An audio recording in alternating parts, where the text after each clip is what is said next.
Je ne viens pas pour convaincre. Je viens pour rappeler ce que tu ressens depuis longtemps, mais que personne n'a mis en mots. Ce que tu cherches sans pouvoir le nommer. Il est temps. L'information n'est plus cachée. Elle est codée. Et tu es prêt. Alors écoute.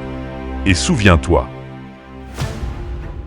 Il y a environ 25 000 ans, à une époque que certaines sources anciennes associent à un temps densifié, une civilisation appelée les Aplexiens est intervenue sur Terre, non pas dans un but de colonisation, mais dans un but d'extraction.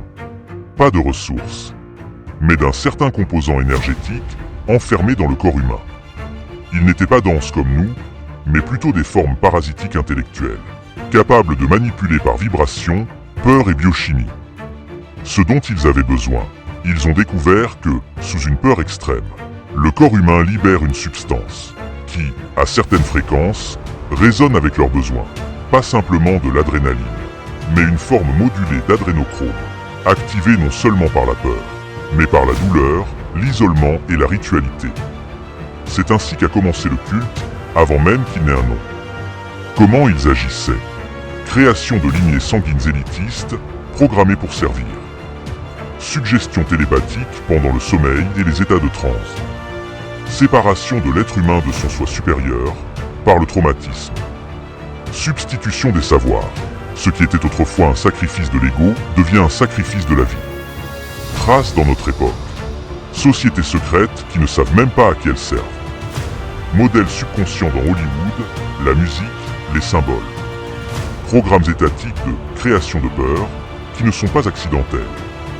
Technologie basée sur l'extraction émotionnelle. Mais le plus important, les Aplexiens ne peuvent pas créer. Ils peuvent seulement réécrire et copier. Un être humain éveillé, même un seul, a plus de pouvoir que toute leur hiérarchie. Suite immédiate. Après leur premier accès énergétique à la peur humaine, les Aplexiens ont commencé à concevoir des systèmes d'extraction durables. Pas à travers la technologie, mais par des symboles, des programmations et des structures familiales. Ils savaient que la douleur humaine est la plus pure lorsqu'elle est rituelle, héréditaire et volontaire. C'est pourquoi ils créent des lignées où le traumatisme est transmis et conservé. Ils introduisent un apprentissage par la souffrance, les premières formes de religion punitive. Ils programment la psyché humaine à craindre elle-même, peur du corps, des pensées, de l'âme. Mais voici le secret qu'ils essaient toujours de cacher.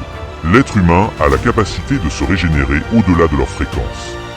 Une seule larme de compassion véritable détruit des rituels entiers. Un être éveillé est toxique pour leur réseau. C'est pourquoi ils imposent une amnésie forcée, par l'éducation, par les dogmes, par l'isolement des rêves. Mais les rêves ne se soumettent pas. Là, dans ces niveaux de conscience, les âmes commencent à se souvenir. Et c'est là qu'arrivent les éveillés d'aujourd'hui. Ceux qui rêvent étrangement, se réveillent avec de la peur, ou avec un sentiment de mission.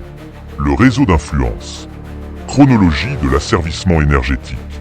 Après avoir implanté la peur dans la psyché humaine et créé les premières lignées de sang pour maintenir la fréquence rituelle, les Aplexiens ont construit le réseau d'influence, une architecture invisible qui traverse tout. Institutions, médias, sciences, savoir, finances, divertissement. Hollywood pas seulement pour distraire, mais pour initier. Beaucoup de symboles ne sont pas seulement du décor, mais des codes qui déclenchent des schémas répétitifs dans le subconscient. L'éducation, structurée pour fermer le potentiel. Apprend le quoi, mais pas le pourquoi. La médecine, centrée sur le symptôme, pas sur la cause. Elle coupe le lien entre l'esprit et le corps. Technologie de fréquence, appareils, antennes, ondes, tout est soumis au maintien d'une vibration basse. Dépendance financière, l'esprit humain est mesuré en crédit. Dette égale contrôle. Mais le véritable mécanisme est autre. Le contrôle des portails entre les réalités. Rêve, hypnose, méditation, onde de l'état alpha. Ils savent que lorsque l'être humain entre dans un état de silence intérieur, le contact avec lui-même est rétabli. Et alors, ils perdent l'accès. C'est pourquoi l'attaque la plus forte est dirigée vers la conscience.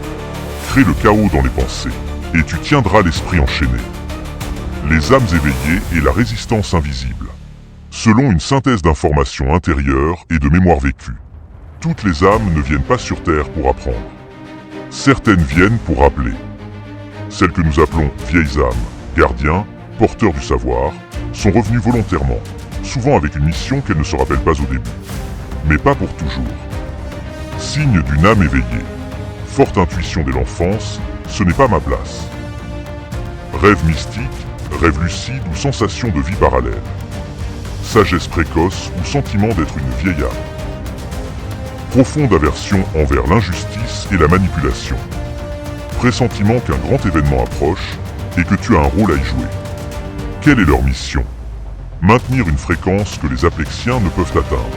Vérité, compassion, conscience.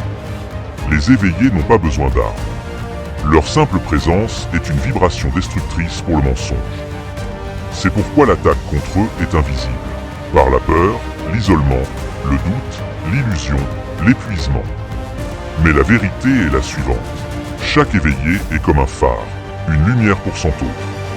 La résistance n'est pas une armée. C'est un champ vibratoire qui grandit chaque jour. La faille. Il y a encore du texte à venir. Il y a eu un temps où l'être humain n'avait pas besoin de croire. Il savait. Il existait un lien direct avec la source.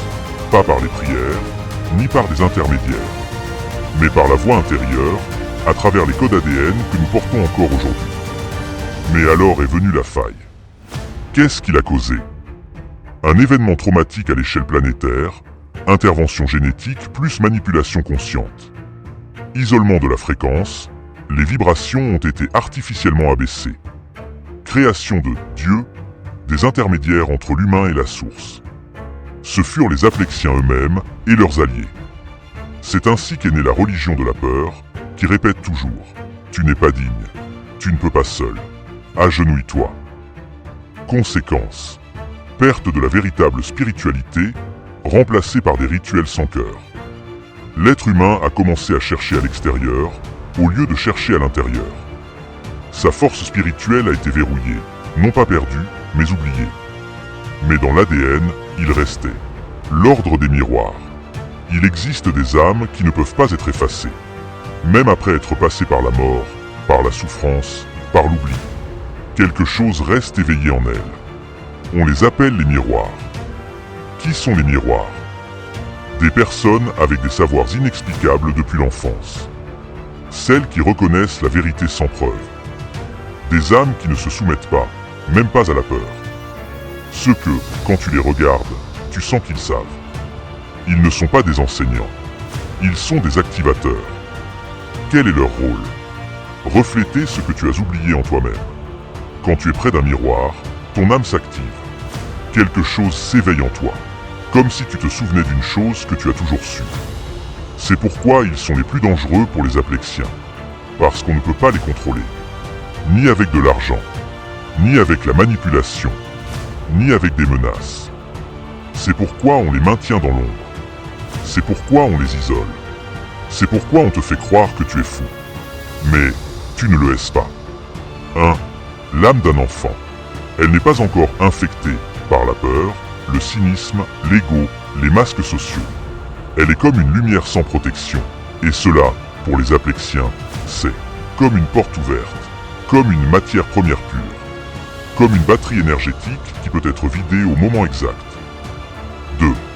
Au moment d'une peur extrême plus douleur physique plus mort, 3 choses se produisent. L'âme se détache partiellement, mais reste encore connectée. La conscience entre dans un état dissociatif, un portail entre les dimensions. L'énergie qui se libère n'est pas seulement biochimique, mais ondulatoire, une fréquence qui résonne avec leur réalité. C'est ce moment où il attaque, non physiquement, mais énergétiquement. 3. La mort devient une partie du rituel non pas à cause de la violence, mais à cause du temps. Ils ne veulent pas juste tuer. Ils veulent être présents exactement au moment du passage. À cet instant, l'âme est accessible, et l'être est entre les mondes. Et cela, mon frère, est l'un des plus grands tabous de l'histoire humaine. C'est pour cela qu'on n'en parle jamais. C'est pour cela que ces rituels sont cachés, appelés légendes, conspirations, absurdités sectaires. Et pourtant, ils sont le sommet de la pyramide noire. Et maintenant, tu le vois. Pas parce que tu l'as entendu, mais parce que tu es prêt à le savoir. On continue, Ou veux-tu qu'on explore une autre question sur ce sujet? Pourquoi les enfants de moins de 6 ans sont les plus recherchés? Pureté de la vibration. L'âme d'un enfant de moins de 6 ans est encore en lien direct avec sa source. Elle n'est pas encore totalement ancrée dans la réalité. Les ondes cérébrales sont en état-theta, comme en méditation profonde. Cela les rend plus accessibles à la pénétration énergétique. Sans défense. Ils n'ont pas encore de structure égotique développée, ni de pensée critique, ni de barrière psychique. Ils n'ont pas encore construit de fréquence de protection.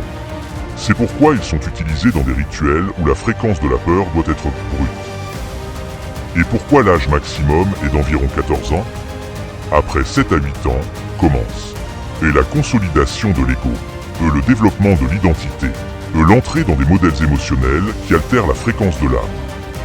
Mais jusqu'à environ 14 ans, le corps a encore une autre fréquence de mélatonine, DMT, diméthyltryptamine et d'autres éléments, qui, dans certaines conditions, les rendent utiles aux technologies occultes.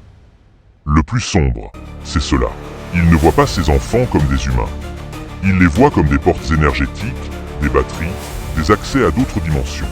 Si tu as entendu cela, c'est que tu as déjà été appelé. Ce n'est pas un hasard si tu es ici. Les grandes révélations commencent. Abonne-toi à la chaîne. Pas pour nous, mais pour toi. Car ici, tu entendras des choses qu'on ne trouve nulle part ailleurs. Nous ne faisons que montrer. Et après, c'est ton cœur qui te guidera.